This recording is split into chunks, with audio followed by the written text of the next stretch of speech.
tahun 2023. Semoga kekuatan kuasa Paskah itu akan terus menyertai kita, memberkati kita dan melakukan karya-karya agung Allah di tengah-tengah dunia ini. Bahwa Paskah yang telah kita rayakan itu bukan cuma sebuah perayaan secara ritual tentang Kristus yang bangkit, tetapi pemaknaan Paskah lebih jauh lagi adalah sebuah karya pembebasan dari Allah untuk seluruh kehidupan umat manusia. Allah yang membebaskan kita dari segala belenggu-belenggu dosa, Allah yang membebaskan kita dari segala belenggu-belenggu ketakutan, Allah yang menyatakan kuasa pembebasannya supaya setiap orang yang percaya kepadanya juga turut serta mewartakan karya pembebasan Allah itu di tengah-tengah dunia ini. Dan itu yang menjadi tanggung jawab kita sebagai orang-orang percaya, bahwa sesungguhnya Paskah itu menjadi inti dari keimanan kita, pusat keberadaan iman sebagai orang-orang percaya itu ada pada berita-berita pembebasan Allah melalui kebangkitan Kristus itu. Maka tidak salah kalau kemudian Rasul Paulus mengatakan bahwa andai kata Kristus tidak dibangkitkan, maka sia-sialah pemberitaan kami dan sia-sia juga iman dan percayamu. Itu yang sesungguhnya menjadi inti dari setiap karya-karya Allah, inti dari apa yang harus menjadi keimanan kita, kepercayaan kita kepada Allah di dalam Kristus Yesus itu sendiri.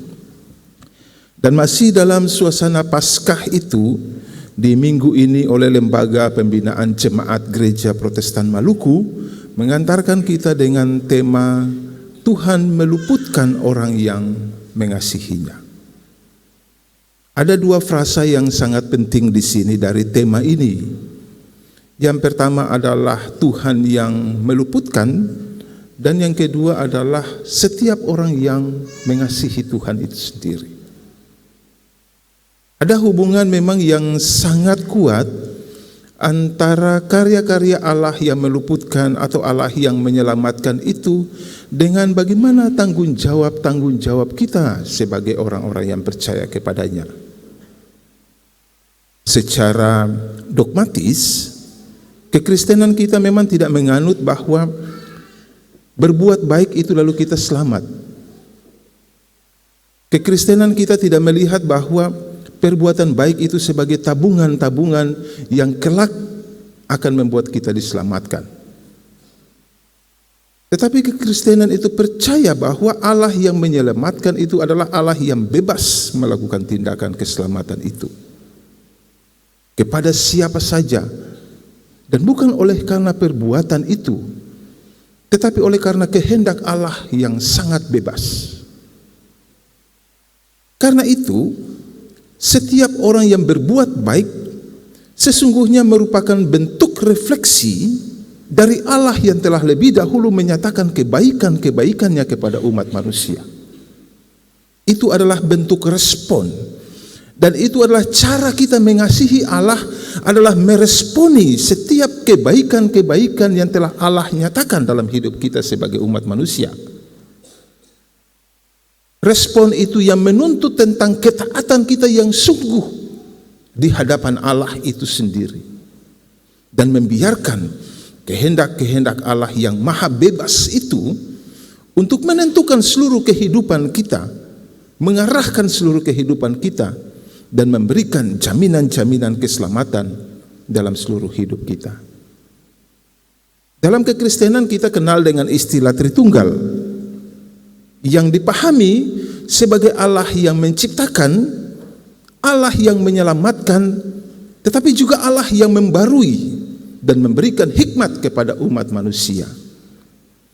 Dalam konsep tentang keselamatan dari Allah itu sendiri, kalau kita membaca Alkitab, baik perjanjian lama maupun juga perjanjian baru, ada dua hal yang berkaitan dengan konsep keselamatan. Kalau dari sisi perjanjian lama, bahwa Allah yang menyelamatkan itu adalah Allah yang menyelamatkan secara fisik, membebaskan umat Israel dari segala bentuk penindasan-penindasan oleh karena perbudakan, ataupun juga menyelamatkan orang-orang yang sangat dekat dengannya ketika harus berhadapan dengan situasi-situasi yang sulit. Dan dalam konteks perjanjian baru, bahwa Allah yang menyelamatkan itu ada dalam pribadi Kristus. Ia yang menyelamatkan manusia dari segala belenggu-belenggu oleh karena keterikatan dosa, oleh karena ketakutan-ketakutan secara spiritual yang dialami oleh umat pada saat itu. Dan ada hal yang menarik sesungguhnya ketika Lembaga Pembinaan Jemaat GPM menyatakan tema Tuhan meluputkan orang yang mengasihinya, yang berangkat dari bagian firman Tuhan kita di saat ini, Mazmur 116 ayat 1 sampai dengan ayatnya yang ke-14. Sesungguhnya kita akan melihat tentang bagaimana situasi yang dialami oleh pemazmur ketika ia berhadapan dengan situasi-situasi sulit. Apa yang dinyatakan di dalam bagian firman Tuhan kita di saat ini merupakan gambaran dari segala situasi yang dialami oleh pemazmur ataupun juga umat pada saat itu. Ia berhadapan dengan situasi-situasi yang sangat sulit. Penderitaan yang ia alami adalah penderitaan yang bukan main-main. Bahkan harus berhadapan dengan maut. Sebagaimana yang ia katakan di dalam ayatnya yang ketiga, tali-tali maut telah melilit aku. Bahwa situasi yang ada di depannya adalah situasi yang penuh dengan derita yang sangat besar. Apakah ia berada dalam situasi peperangan? Apakah ia berhadapan dengan ancaman-ancaman penyakit? Ataupun juga ketika ia berada dalam penindasan-penindasan dari orang-orang lain, dari bangsa-bangsa sekitar yang tidak menghendaki kehadirannya ataupun kehadiran umat itu sendiri. Situasi yang sangat pelik yang ia hadapi, dan itu yang ia hadapi adalah secara fisik. Tetapi juga bukan hanya secara fisik yang dihadapi oleh pemazmur, namun juga ada hal-hal spiritualitas sebagai bagian dari rasa ketakutannya akibat penderitaan-penderitaan yang dialami olehnya, yang ia katakan kegentaran terhadap dunia orang mati. Di dalam bahasa aslinya disebut sebagai kegentaran terhadap neraka. Jadi pemazmur berhadapan dengan situasi secara fisik ia menderita, secara fisik ia tertekan, secara fisik ia mengalami diskriminasi, secara fisik ia berhadapan dengan maut, tetapi juga secara spiritual, bahwa apakah memang setelah kematian itu menjemputnya, apakah Tuhan masih mengasihinya, ataukah ia harus masuk dalam dunia neraka, dunia orang mati yang kemudian akan memberikan penghukumannya lagi setelah ia tidak lagi berada di tengah-tengah dunia ini. Ini double yang dihadapi oleh pemazmur, penderitaan secara ganda, fisik dan juga spiritual. Apa yang ia alami dalam situasi-situasi seperti itu? Bagaimana ia meresponi segala penderitaan baik secara fisik ataupun juga spiritual? Tidak ada yang ia katakan selain yang ia katakan, ya Tuhan, luputkanlah kiranya aku. Segala penderitaan yang ia alami tidak ia bawa kepada orang lain. Kalau dalam dunia modern saat ini, orang sakit dirawat di rumah sakit, kemudian muncul di status-status media sosial ya. Jadi kita berdoa kepada pemilik media sosial supaya disembuhkan. Apakah memang harus mengumumkan bahwa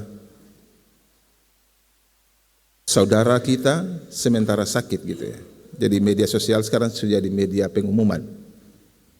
Saya punya pengalaman di minggu-minggu kemarin ketika mertua saya sakit dan sampai meninggalnya, kami selaku anak-anak tidak memposting rasa sakitnya itu di media sosial. Nah, ketika meninggal banyak orang kaget, beliau sakit gitu. Kami katakan 26 hari beliau dirawat di rumah sakit dan tidak ada satu postingan pun. Bahkan berita kematian juga kami tidak sebarkan di media sosial, karena bagi kami itu bukan tempat di mana kami harus mengumumkan situasi seperti itu. Yang kami katakan cuma adalah kami tunduk terhadap kehendak Tuhan. Dan itu yang dialami juga oleh pemazmur. Dalam seluruh rasa deritanya, tidak ia umumkan kepada bangsa itu. Tidak ia umumkan kepada orang-orang lain bahwa ia sedang mengalami penderitaan secara fisik ataupun juga spiritual.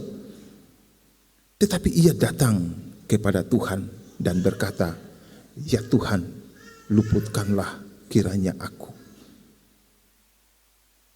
Spiritualitas yang dialami oleh pemazmur ini sesungguhnya harus menjadi spiritualitas kita. Berhadapan dengan penderitaan memang benar membuat kita sangat sulit. Entah bagaimana kita bisa keluar dari segala kungkungan penderitaan itu. Apalagi penderitaan yang bukan cuma secara fisik, tetapi juga yang menggerus seluruh pikiran kita, energi kita, spiritualitas kita. Bahkan mungkin kita bisa mempertanyakan di manakah Tuhan. Tetapi spiritualitas pemazmur mengatakan, datanglah kepada Tuhan di dalam segala deritamu itu. Tidak ada yang bisa melepaskanmu dari penderitaan selain Tuhan yang berkuasa atas segala hidup kita. Iman dan percaya pemazmur itulah yang membuat ia terluput dari segala penderitaan-penderitaan yang menerpanya. Iman dan spiritualitas pemazmur itulah yang membuat ia terbebas, bukan cuma secara fisik, tetapi juga mengalami kebebasan secara spiritual. Ia menjadi lagi tenang. Dan kemudian ia bersaksi sebagaimana yang dikatakan di ayatnya yang ke-7. Kembalilah tenang, hai jiwaku, sebab Tuhan telah berbuat baik kepadamu. Ia berbicara kepada dirinya sendiri bahwa segala ketenangan-ketenangan yang ia alami, segala kelepasan-kelepasan yang ia hadapi, segala keluputan-keluputan dari semua bencana, dari semua penderitaan dan lain sebagainya, adalah karena Tuhan yang berbuat baik. Adalah karena kebaikan-kebaikan Tuhan dan bukan yang lain. Sehingga kebaikan Tuhan itulah yang membuat ia bisa berjalan di hadapan Tuhan. Ini yang kemudian sejalan dengan apa yang tadi dikatakan menjadi tema mingguan kita. Bahwa Tuhan meluputkan kita asalkan kita tetap mengasihinya, meresponi segala kebaikan-kebaikan Tuhan, dan terus berpasrah kepada apa yang menjadi kehendak Tuhan dalam hidup kita. Tuhan yang membebaskan itu adalah Tuhan yang melepaskan kita dari segala penderitaan, dan itu yang kita yakini dalam hidup kita. Sama seperti pengamsal mengatakan, ya, hati yang gembira adalah obat, semangat yang patah meremukan tulang. Seperti begitulah kekristenan kita. Kepasrahan yang sungguh kepada Tuhan akan membawa kita kepada ketenangan-ketenangan yang sejati, yang sesungguhnya dijanjikan oleh Tuhan itu sendiri. Dalam peristiwa-peristiwa kematian dan kebangkitan Kristus juga, ia menjanjikan tentang penghibur itu. Dalam hal ini Roh Kudus yang akan terus menyertai kita. Dan itu sesungguhnya membuat kita terus harus menjadi taat kepadanya. Bukan bersandar kepada kekuatan-kekuatan dunia ini. Bukan bersandar kepada pengertian-pengertian kita sendiri.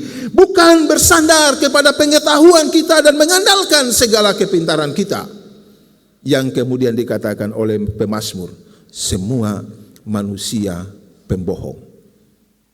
Bukan berarti lalu kita ini semua pembohong saat ini, tidak. Tetapi ketika kita bersandar hanya kepada kekuatan manusia, maka sesungguhnya keselamatan itu tidak akan kita rengkuh. Kebahagiaan itu tidak akan kita raih. Ketenangan atas seluruh jiwa kita ini tidak akan kita miliki. Jangan ada masalah, curhat ke orang, sentau nanti orang curhat ke tanpa lain. Begitu kan yang sekarang terjadi. Atau jangan ada masalah lalu curhat di media sosial. Satu dunia ini tahu. Kalau ada masalah, sederhana saja kata pemazmur. Datanglah kepada Tuhan. Mintalah supaya Ia meluputkan kita dari segala yang membebani seluruh kehidupan kita. Amin.